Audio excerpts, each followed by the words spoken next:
નમસ્કાર વિદ્યાર્થી મિત્રો, હું દર્શન પાનસુરિયા પાર્થ નોલેજ ઇન્સ્ટિટ્યૂટ અને સમર્પણ ટેકનો સ્કૂલ દ્વારા કાર્યરત યુટ્યુબ ચેનલ સમર્પણ ટેકનો સ્કૂલ, જેમાં આપ સર્વે વિદ્યાર્થી મિત્રોનું સ્વાગત કરું છું. ધોરણ 12 કોમર્સ, વિષય BA, પાઠ નંબર 8, જેનો લેક્ચર નંબર 5, જેમાં આપ સર્વે વિદ્યાર્થી મિત્રોનું સ્વાગત છે. ગયા લેક્ચર દરમિયાન આપણે મૂડી માળખાના પ્રકારો, નાણાકીય સંચાલનનું મહત્વ કે જેના વિશેની ચર્ચા કરેલી હતી, અને આજના લેક્ચરની અંદર મૂડી માળખાને અસર કરતા જે પરિબળો છે એ પરિબળો વિશેની વાત આજના લેક્ચરમાં આપણે કરવાની છે. તો અહીંયા તમને ચાર્ટ આપેલો છે, મૂડી માળખાને અસર કરતા પરિબળો. તમને એવો પ્રશ્ન પૂછાય, મૂડી માળખાને અસર કરતા પરિબળો જણાવો. માત્ર જણાવવાનું કીધું એટલે 3 માર્કની અંદર આવે. કેટલા માર્કમાં આવશે? 3 માર્કમાં. ચાર્ટ છે એ કેવો હશે? ફરજિયાત. ચાર્ટ દોરવો ફરજિયાત. પ્રશ્ન છે, મૂડી માળખાને અસર કરતા પરિબળો જણાવો. જણાવવો આવે એટલે માત્ર તમારે જણાવવાની જ હોય, વિગત સમજૂતી આપવાની નથી. તો માત્ર મુદ્દા લખવાના. 3 માર્કનો પ્રશ્ન છે જેમાં ચાર્ટ દોરવો ફરજિયાત છે. તો મૂડી માળખાને અસર કરતા પરિબળો અહીંયા તમને આપેલા છે, જેમાં આ જે પરિબળો છે એ પરિબળો આંતરિક પરિબળો છે. કેવા પરિબળો છે? આંતરિક પરિબળો. અને અહીંયા જે પરિબળો આપ્યા છે એ છે બાહ્ય પરિબળો.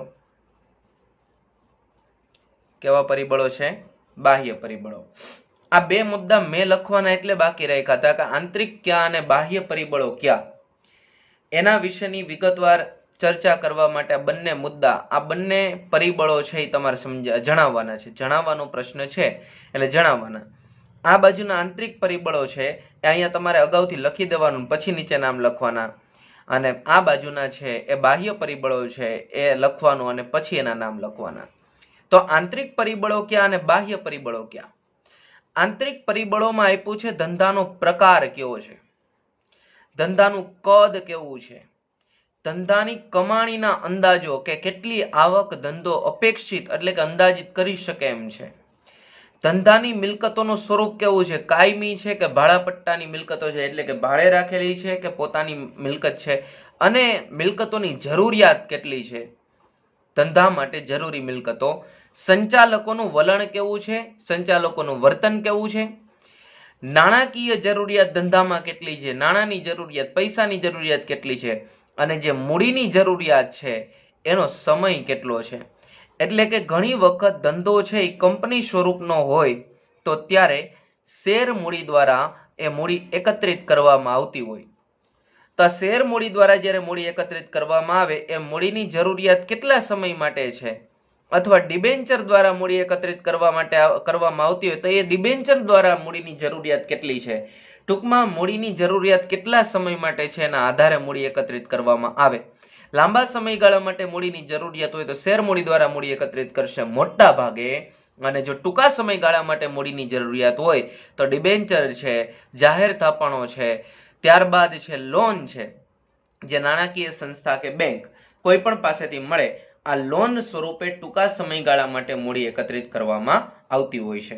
તો આ છે આંતરિક પરિબળો: પ્રકાર, કદ, કમાણીના અંદાજ, ધંધાની મિલકતોનું સ્વરૂપ અને ધંધાની મિલકતની જરૂરિયાતો, સંચાલકો જે ધંધો ચલાવે છે એનું વલણ કેવું છે, એનું વર્તન કેવું છે, ધંધાની નાણાકીય જરૂરિયાત કેટલી છે, અને મૂડીની જરૂરિયાતનો સમય કેટલો છે.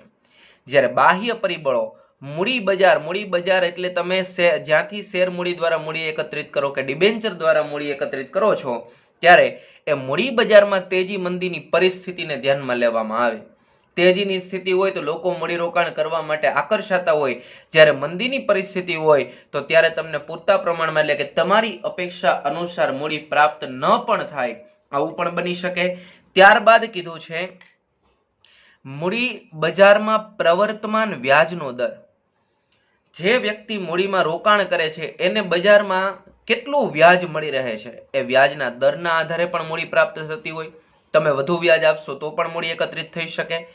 મૂડી પડતર જામીનગીરીઓ બહાર પાડવાનો ખર્ચ. જામીનગીરીઓ એટલે શેર મૂડી કે જે જામીન સ્વરૂપે બહાર પાડવામાં આવે, ડિબેન્ચર બહાર પાડવામાં આવે કે જેમાં નાણાં રોકો છો એટલે તમને ચલણ આપવામાં આવે છે, અથવા તમે રોકાણ કર્યું છે એની કોઈ ચોક્કસ રીતે છે તમને ખાતરી આપવામાં આવે છે, એટલે એ જામીનગીરી છે કે એમાં તમારું રોકાણ સેફ છે. શેર મૂડીમાં ઘણી વખત ઇક્વિટી શેરમાં રોકાણ કર્યું હોય તો ભાવ ઘટી જાય તો ઘણી વખત છે સંપૂર્ણ નુકસાન પણ વેઠવું પડતું હોય છે. એટલે કીધું છે કે મૂડી પડતર આટલો જ મુદ્દો છે, આ કાઉન્સમાં લઈ લેવાનું.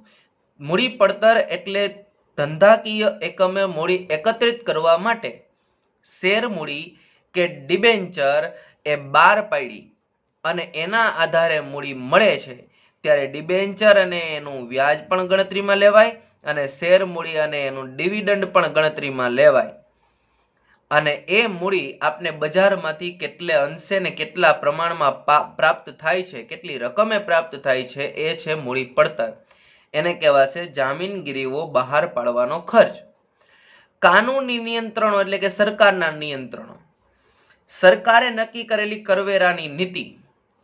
સંસ્થાકીય રોકાણકારો કે જે ધંધામાંથી જ રોકાણ કરતા હોય અથવા અન્ય કોઈ ધંધા દ્વારા રોકાણ કરતા હોય, અને વિદેશી સંસ્થાકીય રોકાણકારો. આ બધા જ પરિબળો કેવા પરિબળો છે? બાહ્ય પરિબળો. તો બે ભાગમાં મૂડી માળખાને અસર કરતા પરિબળોને વહેંચવામાં આવે છે. એક છે આંતરિક પરિબળો અને બીજા છે બાહ્ય પરિબળો.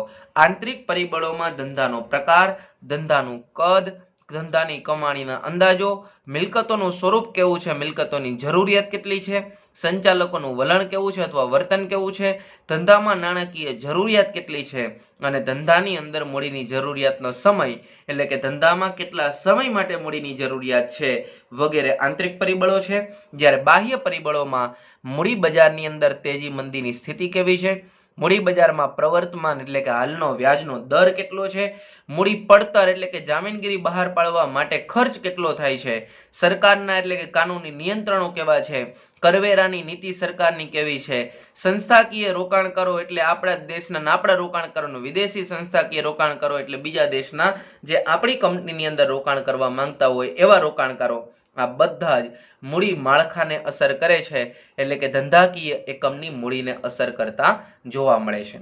જેમાંથી આજના લેક્ચરમાં આપણે મૂડી માળખાને અસર કરતા આંતરિક પરિબળો વિશેની ચર્ચા છે એ કરવાની છે. તો હવે આપણે મૂડી માળખાને અસર કરતા આંતરિક પરિબળો વિશેની સમજૂતી મેળવીએ. તો પ્રશ્ન તમને એવો પૂછાય, મૂડી માળખાને અસર કરતા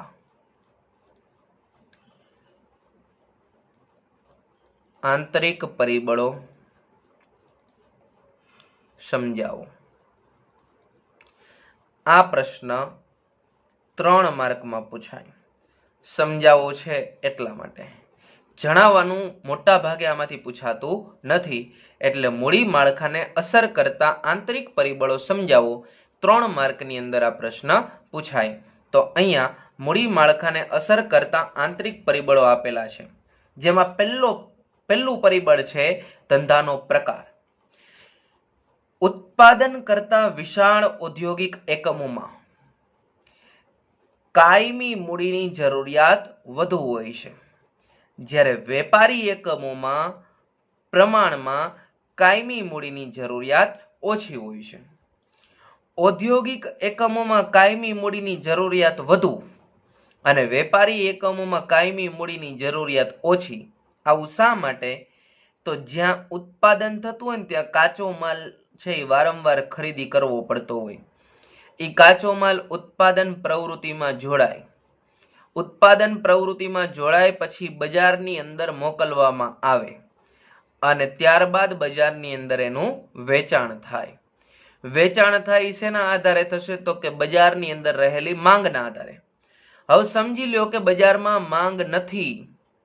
બજારમાં માંગ નથી તો તમે ઉત્પાદન કરેલો જથ્થો વેચાણ થવાનો નથી. તો આ તૈયાર થયેલું ઉત્પાદનનો શું કરવામાં આવે? સંગ્રહ કરવામાં આવે. સંગ્રહ કરવામાં આવે ને હવે પછી ભવિષ્યમાં જ્યારે માંગ થાય ત્યારે એ જથ્થો વેચવામાં આવે. તો જ્યારે વેચાણ થાય ત્યારે ધંધાને શું થાય? આવક. અને ધંધાને આવક થાય ત્યારે એ નવો કાચો માલ છે એ ખરીદી શકે. ત્યાં સુધી કાચો માલ ખરીદી શકાય એવી સ્થિતિ ધંધાની હશે નહીં. તો આવી પરિસ્થિતિમાં કાચો માલ ન હોય તો ઉત્પાદન બંધ કરાય નહીં. શા માટે ઉત્પાદન બંધ ન કરાય? તો કે ઉત્પાદન બંધ કરવાથી ધંધાને જ નુકસાન છે. કેવું નુકસાન? તો કે કર્મચારીને પગાર ચૂકવવો પડે, રોજિંદા ખર્ચા બધા જ ઉઠાવવા પડે, ત્યારબાદ સમારકામનો ખર્ચ પણ ઉદ્ભવશે યંત્ર બંધ રહેવાથી. તો આ બધા જ ખર્ચા તો ધંધાએ ઉઠાવવાના જ છે. તો ઉત્પાદન બંધ નથી કરવાનું. તો આવા સમયે શું કરવાનું છે? મૂડીનું પ્રમાણ કેવું રાખવાનું? વધારે. કોનાથી વધારે?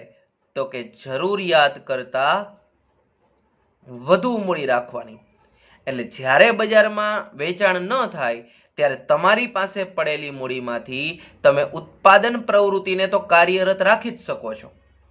એટલે ઉત્પાદન પ્રવૃત્તિ કાર્યરત હશે તો આ વધારાના જે કારણ વગરના ખર્ચા, ઉત્પાદન શરૂ છે ત્યારે આ ખર્ચા થાય છે, ત્યારે નડતા નથી. કેમ? તો કે તમને એમાંથી ભવિષ્યમાં આવક થવાની છે.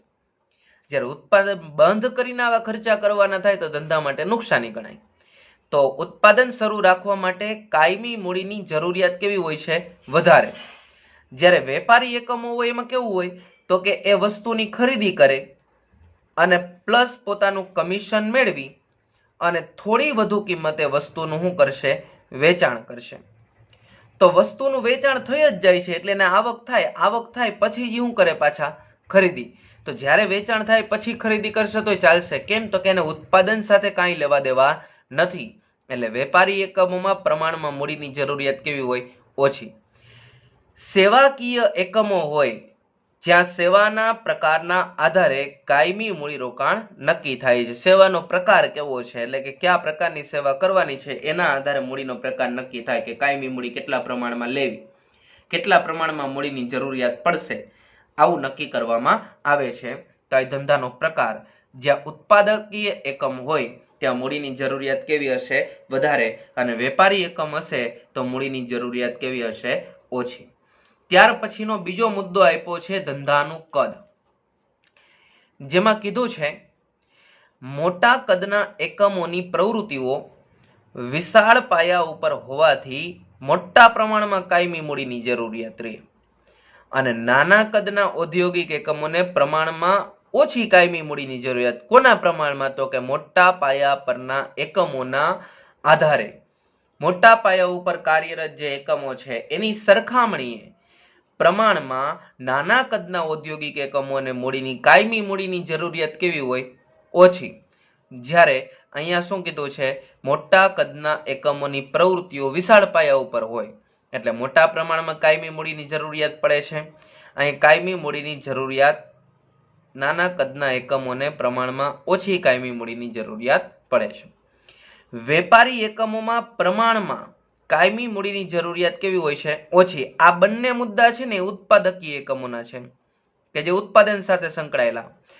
મોટા કદના હોય ઉત્પાદકીય એકમ ત્યાં વધુ મૂડીની જરૂરિયાત, નાના કદના એકમો હોય ઉત્પાદક એકમ હોય નાના કદના ત્યાં ઓછી મૂડીની જરૂરિયાત.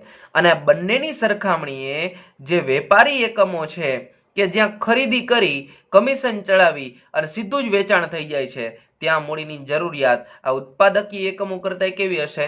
ઓછી. જો બેની જોડ બનાવેલી છે, ઉપર એવું કીધું છે કે જે ઉત્પાદન કરતા એકમો છે એને વિશાળ પાયા ઉપર મૂડીની જરૂરિયાત પડે. કેમ? તો કે જ્યાં સુધી વેચાણ ન થાય ત્યાં સુધી એનું ઉત્પાદન રોકી શકાતું નથી. જ્યારે વેપારી એકમોમાં મૂડીની જરૂરિયાત કેવી પડે? ઓછી. કેમ? તો કે વેચાણ ન થાય ત્યાં સુધી નવો માલ ન ખરીદે તો ચાલે. કેમ? તો કે એના ઉત્પાદન સાથે કંઈ લેવા દેવા નથી એટલે કોઈ કર્મચારીને વધારાના પગાર ચૂકવવાની જરૂરિયાત પડતી નથી. અને કદમાં શું કીધું છે? તો કદમાં બે મુદ્દા કીધા. એક ઉત્પાદકીય એકમ જેમાં નાના કદના અને મોટા કદના બે. નાના કદના એકમો હોય એને ઓછી મૂડીની જરૂરિયાત પડે, એની સરખામણીએ મોટા કદના એકમો હોય એને વધારે પડતી કાયમી મૂડીની જરૂરિયાત પડે. અને બીજું શું કીધું તો કે આ બંનેની સરખામણી એટલે કે ઉત્પાદન કરતા બંને એકમોની સરખામણીએ વેપારી એકમો છે એટલે કે જે વસ્તુની ખરીદી કરી અને સીધું જ કમિશન સાથે વેચાણ કરવાનું કામ કરે છે, આવા વેપારી એકમોને ઉત્પાદકીય એકમો કરતા કાયમી મૂડીની જરૂરિયાત કેવી પડે છે? ઓછી. ત્યાર પછી કીધું છે ત્રીજો મુદ્દો, ધંધાની કમાણીના અંદાજો. ધંધાની કમાણી સ્થિર અથવા અસ્થિર હોઈ શકે, એટલે કે ક્યારેક તેજી હોય તો સારી કમાણી હોય, જ્યારે મંદીની પરિસ્થિતિમાં કમાણી કેવી થઈ જાય? ઓછી. અસ્થિરને આપણે બીજી એ રીતે પણ જોઈ શકીએ કે ભાઈ રોકાણ કર્યું હોય એટલે ચોક્કસ આટલી આવક તો મળશે જ, તો એ સ્થિર કમાણી. અને આવક મળવું અનિશ્ચિત હોય તો એ કેવી છે? અસ્થિર કમાણી. કંપનીની ભવિષ્યની અંદાજિત કમાણી સ્થિર અને સારા પ્રમાણમાં થાય તો કંપનીની ઓછીની મૂડી ઉપર કંપની છે એ ઓછીની મૂડી ઉપર આધાર રાખી શકે છે.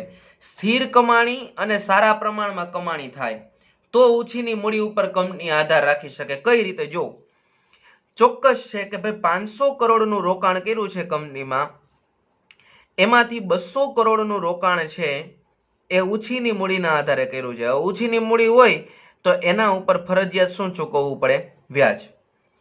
હવે જો કંપનીની કમાણી સ્થિર હોય કે ભાઈ દર વર્ષે 400 કરોડની કમાણી કંપની કરે છે, તો 400 કરોડની કમાણી કરતી હોય તો જ એ વ્યાજ ચૂકવી શકે. આ સ્થિર કમાણી. હવે ક્યારેક 400 કરોડ હોય, ક્યારેક 500 હોય, ક્યારેક 600 હોય, ક્યારેક 100 કરોડ જ હોય, ક્યારેક 50 કરોડ હોય, ક્યારેક માઇનસમાં હોય, તો ત્યારે ઓછીની મૂડી જેની પાસેથી લીધેલી છે એવા ડિબેન્ચર, લોન કે જાહેર થાપણદારોને વ્યાજ પણ ચૂકવી શકે ને એવી કંપનીની સ્થિતિ ન હોય. એટલે એવું કીધું છે કે જો કમાણીનો અંદાજ તમારો ચોક્કસ હોય, સ્થિર હોય, તો તમારે ઓછીની મૂડી રાખવાની. કેમ? તો કે ઓછીની મૂડી ઉપર તમારે વ્યાજ ચોક્કસ સમય અને ચોક્કસ દરે તમારે ચૂકવવું જ પડે. એટલે એવું કીધું છે કે જો તમારી કમાણી સ્થિર હોય તો તમે ઓછીની મૂડી ઉપર આધાર રાખી શકો છો. જો કમાણી અસ્થિર હોય તો મોટા પ્રમાણમાં ઓછીની મૂડી એકત્રિત કરવાની નથી. જો વધારે પ્રમાણમાં ઓછીની મૂડી એકત્રિત કરશો ને તો વ્યાજ ચૂકવી શકાય ને એટલી ક્ષમતા તમારી પાસે હશે નહીં. એટલે ત્રીજો મુદ્દો કીધો છે કે ધંધાની કમાણીના અંદાજો નક્કી કરવાના, અને કમાણીના અંદાજો નક્કી કરી અને ત્યારબાદ તમારે મૂડીનું પ્રમાણ કેવું અને કેટલું રાખવું એની સ્થિતિ નક્કી કરવાની. તો આ 3 મુદ્દા થયા. પહેલો ધંધાનો પ્રકાર, બીજું ધંધાનું કદ અને ત્રીજું ધંધાની કમાણીના અંદાજો. ત્યાર પછીનો ચોથો મુદ્દો આપ્યો છે મિલકતોનું સ્વરૂપ અને મિલકતોની જરૂરિયાત. મોટા પાયા ઉપર કાયમી મિલકતોની ધંધામાં જરૂરિયાત વધુ હોય ત્યારે મૂડી માળખામાં ઇક્વિટી શેરનું પ્રમાણ કેવું હોય છે? વધારે. કાયમી મૂડી કોને કહેવાશે? તો કે કાયમી મિલકતો કોને કહેવાય? તો કે જે મિલકતોમાં લાંબા સમયગાળા માટે રોકાણ કરવામાં આવે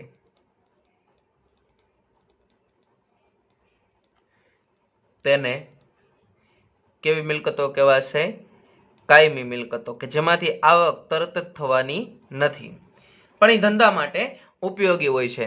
તો જે મિલકતોમાં લાંબા સમયગાળા માટે રોકાણ કરવામાં આવે તેને કાયમી મિલકતો કહેવાય. તો કીધું છે મિલકતોનું સ્વરૂપ અને જરૂરિયાત.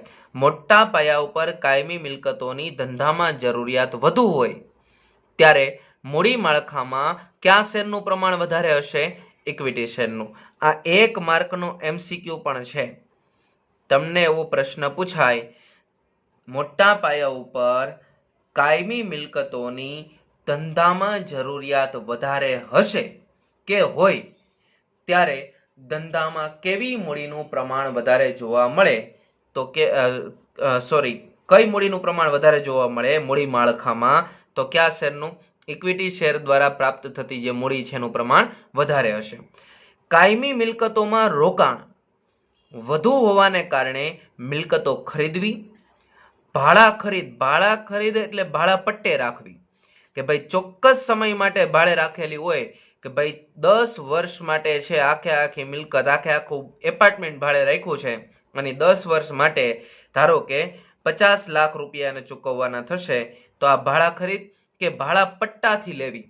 ભાડા પટ્ટાથી લેવી એટલે તો કે 10 વર્ષ સુધી એ મિલકતને ખાલી નહીં કરાવવાની, દર મહિને ભાડું ચૂકવવાનું, ચોક્કસ ભાડું, એ ભાડા પટ્ટે લેવી એ વિચારવામાં આવે છે. ટૂંકમાં કંપનીની અનુકૂળતા કેવી છે એના આધારે મિલકતોની વ્યવસ્થા કરવામાં આવે. એટલે કીધું છે કે મિલકતોનું સ્વરૂપ અને મિલકતોની જરૂરિયાત. સ્વરૂપની અંદર બે, કાયમી મિલકત પોતાની પણ હોય એટલે કે મિલકતો ખરીદેલી પણ હોય અથવા ભાડા ખરીદ કે ભાડા પટ્ટાથી લીધેલી હોય. અને જરૂરિયાત તો કે જરૂરિયાત કેવી છે, જો કાયમી મિલકતોની ધંધામાં જરૂરિયાત વધુ હોય ત્યારે મૂડી માળખામાં ઇક્વિટી શેરનું પ્રમાણ કેવું હશે, વધારે. અને કાયમી મિલકતોમાં રોકાણ વધુ હોવાના કારણે મિલકતો ખરીદવી, ભાડા ખરીદ કે ભાડા પટ્ટાથી લેવી એ વિચારવામાં આવે છે અને એના આધારે કંપનીની મિલકતો છે એ રાખવામાં આવશે. ત્યાર પછીનો 5મો મુદ્દો આપ્યો છે સંચાલકોનું વલણ અથવા સંચાલકોનું વર્તન. જો કંપનીના સંચાલકો કંપની ઉપર એમનો સંચાલકીય અંકુશ જાળવી રાખવા માંગતા હોય તો તેઓ વધુ પ્રમાણમાં ઇક્વિટી શેર બહાર ન પાડતા પ્રેફરન્સ શેર કે ડિબેન્ચર ઉપર વધુ આધાર રાખે છે. ધારો કે 100 ઇક્વિટી શેર બહાર પાડ્યા, આપણે સામાન્ય ઉદાહરણ લઈએ, 100 ઇક્વિટી શેર બહાર પાડ્યા, એમાંથી 51 ઇક્વિટી શેર છે એ કંપનીના સંચાલક મંડળના છે એટલે એની માલિકી ગણાઈ ગઈ. અને બાકીના 49% જેટલા 49 ઇક્વિટી શેર છે, 51 સંચાલક મંડળ પાસે, 49 છે એ જાહેર જનતા પાસે છે. હવે સમજી લ્યો કે ધંધાકીય એકમ દ્વારા જરૂરિયાત વધી ગઈ ઇક્વિટી શેરની એટલે એમણે પાછા 50 નવા ઇક્વિટી શેર બહાર પાડ્યા. તો જ્યારે 50 નવા ઇક્વિટી શેર બહાર પાડીને સીધા જ જાહેર જનતામાં વેચવામાં આવશે ને, તો ત્યારે કેવી પરિસ્થિતિ થશે, કંપનીના સંચાલક મંડળ પાસે માત્ર 51 શેર જ છે, જ્યારે 50 ને આ 40 90 ને 99 શેર એ કોની પાસે છે, જાહેર જનતા પાસે. તો ત્યારે સંચાલક મંડળ કરતા વધારે પડતું પ્રભુત્વ કોનું બની જાય, જાહેર જનતાનું. તો હવે આમાં શું કરવું જોઈએ, તો કે જો આ 50 ઇક્વિટી શેર નવા બહાર પાડે ને તો એમાંથી 26 સંચાલક મંડળે રાખવા જોઈએ અને માત્ર 24 શેર જ શેમાં વેચવાના છે, જાહેર જનતામાં વેચવાના છે. તો જ એક બેલેન્સ જળવાઈ રહેશે ને 51% જેટલી મૂડી છે એ સંચાલક મંડળ પાસે રહે. પણ અહીંયા એવું કીધું છે કે કંપનીએ પોતાનો અંકુશ, પોતાનો વર્ચસ્વ, પોતાનો પ્રભુત્વ કે નેતૃત્વ એ જો ધંધા ઉપર જાળવી રાખવું હોય, કંપની ઉપર જાળવી રાખવું હોય તો ઇક્વિટી શેર વધુ પ્રમાણમાં બહાર પાડવા જોઈએ નહીં. કીધું છે કે વધુ પ્રમાણમાં ઇક્વિટી શેર બહાર ન પાડવાના. અને તમારે વધારે મૂડીની જરૂરિયાત છે તો બીજા બે ઓપ્શન આપ્યા જ છે કે પ્રેફરન્સ શેર કે ડિબેન્ચર ઉપર આધાર રાખવાનો. પ્રેફરન્સ શેર દ્વારા મૂડી એકત્રિત કરવાની, ડિબેન્ચર દ્વારા મૂડી એકત્રિત કરવાની. ઇક્વિટી શેરની માલિકી પણ વધારે દર્શાવશે એટલે પ્રેફરન્સ શેર કે ડિબેન્ચર દ્વારા મૂડી એકત્રિત કરવાની, કે જેના કારણે સંચાલક મંડળનું પ્રભુત્વ, એનું નેતૃત્વ કે એનું સંચાલન હાથમાંથી જવાની કોઈ શક્યતાઓ ઊભી થાય નહીં. તો આ સંચાલકોનું વલણ કે વર્તન કંપની પ્રત્યે કંઈક અંકુશ જાળવી શકે, વધારે અંકુશ રાખી શકે એવું હોવું જોઈએ. ત્યાર પછીનો 6થો મુદ્દો આપ્યો છે ધંધાની નાણાકીય જરૂરિયાતો. ઓછા પ્રમાણમાં મૂડીની જરૂરિયાત હોય તો માત્ર ઇક્વિટી શેર બહાર પાડીને મૂડી એકઠી કરી શકાય છે. પરંતુ વિશાળ મૂડી ભંડોળની જરૂરિયાત હોય તો વિવિધ પ્રકારની જામીનગીરીઓ બહાર પાડવી પડે. તમારે માત્ર ધારો કે 50 કરોડની જરૂર હોય તો 50 કરોડના ઇક્વિટી શેર બહાર પાડી દો, ચાલશે. પણ વિશાળ મૂડી ભંડોળની 500 કરોડની જરૂર છે તો તમે ઇક્વિટી શેર બહાર પાડશો ને તો એટલા બધા ઇક્વિટી શેર તમારી જરૂરિયાતને ધ્યાને લેતા. હવે એવું જ સમજે લોકો કે આ કંપનીની આટલી બધી જરૂરિયાત છે તો મતલબમાં આની નફાકારકતા ઓછી પણ હોઈ શકે. તો આવું વિચારી અને રોકાણ કરનારા રોકાણકારો એક સાથે આટલા બધા 500 કરોડના ઇક્વિટી શેર ન પણ ખરીદે તો ત્યારે ઇક્વિટી શેર ઓછા બહાર પાડવાના, વિવિધ પ્રકારની જામીનગીરીઓ બહાર પાડવી એવું કીધું ને, તો 250 કરોડના ઇક્વિટી શેર બહાર પાડવાના, 150 કરોડના ડિબેન્ચર પ્રેફરન્સ શેર બહાર પાડવાના, અને બાકી વધ્યા 100 કરોડ. તો આ 100 કરોડના હું બહાર પાડવાના? ડિબેન્ચર અથવા ઓછી જરૂરિયાત હોય ઓછા સમય માટે તો જાહેર થાપણો અથવા લોન. લોન કોની પાસેથી? તો કે બેંક પાસેથી અથવા નાણાકીય સંસ્થાઓ પાસેથી. અહીં લખી આપું છું, બેંક પાસેથી અથવા નાણાકીય સંસ્થાઓ પાસેથી લોન લેવામાં આવે, જે ધોરણ 11માં પાઠ નંબર 8 ની અંદર તમે ભણી ગયા છો. આના ડિબેન્ચરની સાથે બોન્ડ બહાર પાડવો હોય તો પણ પાડી શકાય. તો અહીંયા કીધું છે કે વિશાળ મૂડી ભંડોળની જરૂરિયાત હોય તો ત્યારે વિવિધ પ્રકારની જામીનગીરીઓ બહાર પાડવી પડે છે. આ ઉપરાંત મૂડી માળખું તૈયાર કરતી વખતે લાંબા સમયગાળા માટેના ધ્યેય, એટલે ભવિષ્યના લાંબા સમય માટેના ધ્યેય અથવા હેતુઓ, ભવિષ્યની યોજનાઓ અને ભાવિ વિકાસની શક્યતાઓ, એટલે કે કંપનીમાં ભવિષ્યમાં સારામાં સારો વિકાસ થશે એવી શક્યતાઓ વગેરે માટે ભવિષ્યમાં કેટલી નાણાકીય જરૂરિયાત રહેશે તે ધ્યાનમાં લેવું પડે છે. કેટલી નાણાકીય જરૂરિયાત રહેશે એ ધ્યાનમાં લઈને બહાર પાડવાનું.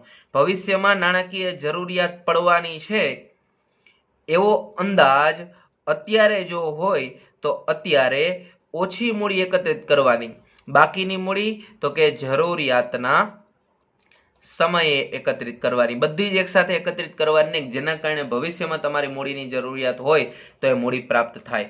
બીજું, ઘણી વખત એવું કરે કંપની કે એક સાથે શેર બહાર પાડ્યા, ધારો કે ઇક્વિટી શેર બહાર પાડ્યા, તો એક સાથે ઇક્વિટી શેર બહાર પાડે તો પરિસ્થિતિ કેવી થશે કે પહેલા 100 રૂપિયાનો એક શેર હોય અને અત્યારે કંપનીને જરૂરિયાત 50%ની જ હોય, તો ઇક્વિટી શેર બહાર પાડ્યા પછી એ શેર દીઠ ભાવ કેટલો છે? 100 રૂપિયા. આવા કેટલાય શેર બહાર પાડ્યા તો એ એક શેર દીઠ પહેલા 50 રૂપિયા જ મંગાવશે,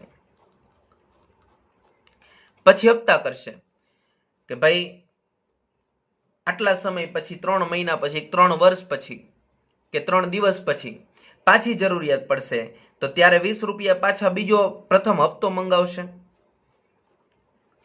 પાછી જરૂરિયાત પડે ત્યારે પાછો 20 રૂપિયા બીજો હપ્તો મંગાવશે. અને પછી તો કે છેલ્લે જ્યારે જરૂરિયાત પડે ત્યારે છેલ્લો હપ્તો એટલે કે આખરી હપ્તો પાછો મંગાવશે. આમ હપ્તા દ્વારા પણ મૂડી એકત્રિત કરી શકે. એટલે જો અહીં કીધું છે કે ભાવિ વિકાસની શક્યતા હોય, ભવિષ્યમાં વિકાસની જરૂરિયાત હોય, નાણાકીય જરૂરિયાત પડવાની હોય તો ભવિષ્યમાં કેટલી નાણાકીય જરૂરિયાત રહેશે એ ધ્યાનમાં લેવું પડે. અને જો તમારા પાસે હપ્તા દ્વારા પણ મૂડી એકત્રિત કરી શકાય એવી શક્યતા હોય તો આ રીતે હપ્તા દ્વારા પણ મૂડી એકત્રિત કરી શકાય છે. અને ત્યાર પછીનો 7મો મુદ્દો કીધો છે કે મૂડીની જરૂરિયાતનો સમય કેટલો છે. જો મૂડીની જરૂરિયાત કાયમ માટે હોય તો કંપની ઇક્વિટી શેર બહાર પાડવાનું પસંદ કરશે. કેમ? તો કે ઇક્વિટી શેર ધારકો છે એ કંપનીના સાચા માલિકો છે, અથવા આને કહેવાય સુખ દુઃખના સાથી. શા માટે સુખ દુઃખના સાથી? તો કે ઇક્વિટી શેર ધારક છે એ કંપનીની શરૂઆતથી માંડી અને કંપનીના અંત સુધી સાથે હોય. એટલે કે ઇક્વિટી શેર મૂડી પરત ક્યારે થાય? તો કે જ્યારે કંપનીનું વિસર્જન થાય ત્યારે ઇક્વિટી શેર મૂડી પરત થાય. આવી સ્થિતિ છે. એટલે ઇક્વિટી શેર મૂડી કંપનીના વિસર્જન વખતે જ પરત કરવામાં આવે, એ પહેલા પરત થતી નથી. તો મૂડીની જરૂરિયાત જો કાયમ માટે હોય તો કંપની ઇક્વિટી શેર બહાર પાડવાનું પસંદ કરશે કે જે કંપનીની શરૂઆતથી લઈને કંપનીના અંત સુધી સાથે હોય. આપને એમ થાય કંપની તો ઇક્વિટી શેર ખરીદીને વેચાણ તો કરતે, તમે લે વેચ કરી શકો છો એકબીજાને, પણ પરત કરી શકતા નથી. એટલે કંપની પરત લેતી નથી. બીજી બાજુ કંપનીને ટૂંકા ગાળા માટે જો મૂડીની જરૂરિયાત હોય તો એ ડિબેન્ચર કે પ્રેફરન્સ શેર દ્વારા પણ મૂડી મેળવી શકાય. ડિબેન્ચર છે એ ચોક્કસ સમય તમારે પરત કરવા હોય કે ચોક્કસ સમય પછી પરત કરવા, તમે પરત કરી શકો, પરત લઈ શકો અને નાણાં આપી દો. જ્યારે ધંધાની સદ્ધરતાનો સમય હોય ત્યારે સદ્ધરતાના સમયે તમારે ડિબેન્ચર પરત ખેંચી અને નાણાં ચૂકવી દેવા હોય ચૂકવી શકાય. કેમ? તો કે ડિબેન્ચર ઉપર વ્યાજ ચૂકવવામાં આવતું હોય છે, જે ધંધા માટે શું છે? ખર્ચ. એ ખર્ચના કારણોસર જો તમારે ડિબેન્ચર પરત લઈ અને નાણાં પરત આપી દેવા હોય તો આપી દેવાય સદ્ધરતાના સમયે, જેના કારણે વ્યાજ પાછળ જે ખર્ચ થાય છે એ બચી જાય. અને બીજું પ્રેફરન્સ શેર છે, એમાં બે પ્રકારો હતા, તમે ધોરણ 11 ની અંદર ભણી ગયા. 20 વર્ષ પહેલા પરત કરી શકાય એવા પ્રેફરન્સ શેર અને 20 વર્ષ પછી પરત કરી શકાય એવા પ્રેફરન્સ શેર. જે પ્રેફરન્સ શેર 20 વર્ષ પહેલા પરત કરી શકાય એવા હોય એ ધંધાની જ્યારે પ્રેફરન્સ શેર બહાર પાડે, ધારો કે પ્રેફરન્સ શેર બહાર પાડ્યા હોય 2001માં, તો 2020 પહેલા એને શું કરવા પડે? પરત કરવા પડે. અને 20 વર્ષ પછીના પ્રેફરન્સ શેર હોય એ 2001માં બહાર પાડ્યા હોય તો 2020 પછી ગમે ત્યારે પરત થાય. અને જો તમે ગમે ત્યારે પરત ન કરો, ધંધાની હયાતી દરમિયાન પરત ન કરો, તો ક્યારે પરત કરવાના? વિસર્જન સમયે પરત કરવાના, એટલે કે ધંધો બંધ થાય ત્યારે પરત કરવાના. પણ 20 વર્ષ પહેલા પરત કરી શકાય એવો પ્રેફરન્સ શેર હોય ફરજિયાત ક્યારે પરત કરવા પડશે? તો 20 વર્ષ પહેલા જ. તો જો તમારી પાસે ટૂંકા સમયગાળા માટે મૂડીની જરૂરિયાત હોય તો ડિબેન્ચર કે પ્રેફરન્સ શેર દ્વારા પણ મૂડી મેળવી શકાય. એટલે અહીં કીધું છે મૂડીની જરૂરિયાતનો સમય. જો મૂડીની જરૂરિયાત કાયમ માટે હોય તો કંપની ઇક્વિટી શેર બહાર પાડવાનું પસંદ કરશે, અને બીજી બાજુ કંપનીને ટૂંકા ગાળા માટે મૂડીની જરૂરિયાત હોય તો ડિબેન્ચર કે પ્રેફરન્સ શેર દ્વારા પણ એ મૂડી મેળવશે. તો આજના લેક્ચરની અંદર આપણે અહીંયા સુધી રાખશું. નેક્સ્ટ લેક્ચરની અંદર આપણે મૂડી માળખાને અસર કરતા બાહ્ય પરિબળો છે જેના વિશેની વાત હવે પછીના લેક્ચરની અંદર આપણે કરશું. આશા રાખું કે આપ અને આપનો પરિવાર કોરોનાની આ સ્થિતિ વચ્ચે સલામત હશે. ફરી એકવાર નવા લેક્ચર સાથે મળશું. આપ સર્વે વિદ્યાર્થી મિત્રોનો ખૂબ ખૂબ આભાર.